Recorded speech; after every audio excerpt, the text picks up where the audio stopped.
Sisters, അധ്യാപകരെ, പ്രിയ കൂട്ടുകാരെ, എല്ലാവർക്കും ദുഃഖറാന തിരുനാളിന്റെ ആശംസകൾ.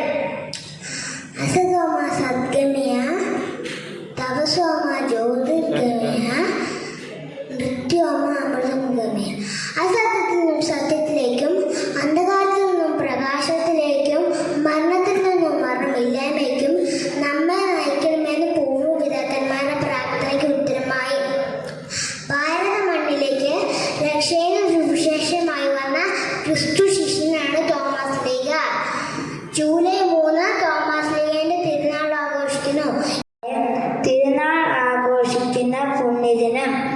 ഈ ദുഃഖറാന തിരുനാളിൽ എല്ലാവർക്കും, പ്രത്യേകിച്ച് തോമസ് നാമധാരികൾക്കും പ്രാർത്ഥനകളും ആശംസയും നേരുന്നു.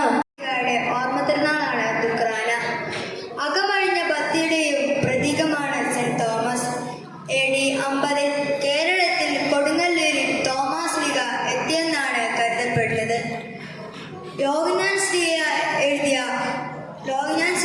14-ാം അധ്യായത്തിൽ തോമസ് ലീഗയുടെ വിശിഷ്ടതയെക്കുറിച്ച് വിവരിക്കുന്നത്. ഏറ്റവും വലിയ തെളിവ് ലോകത്തിന് സമ്പാദിച്ചു തന്നത് വിശുദ്ധ തോമസ് ആയിരുന്നു. അന്വേഷിക്കാൻ നിങ്ങൾ കണ്ടെത്തും എന്ന് യേശു പഠിപ്പിച്ചിട്ടുണ്ടല്ലോ.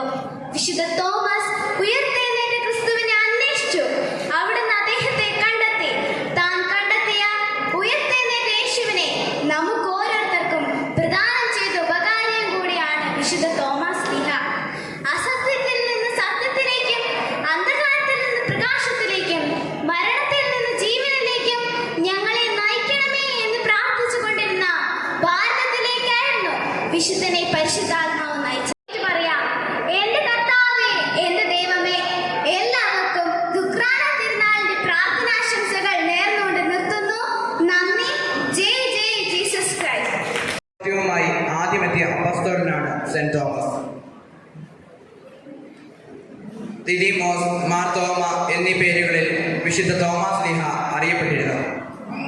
ജൂലൈ 3 ഇന്ത്യയിൽ മരിച്ച തോമസ് ലീഹയുടെ ഭൗതിക അവശിഷ്ടങ്ങൾ മെസപ്പൊട്ടാമിയയിലെ എഡിസിലേക്ക് കൊണ്ടുപോയത്. ഈ ദിനമാണ് നാം എല്ലാവരും സെന്റ് തോമസ് ദിനമായി ആചരിക്കുന്നത്.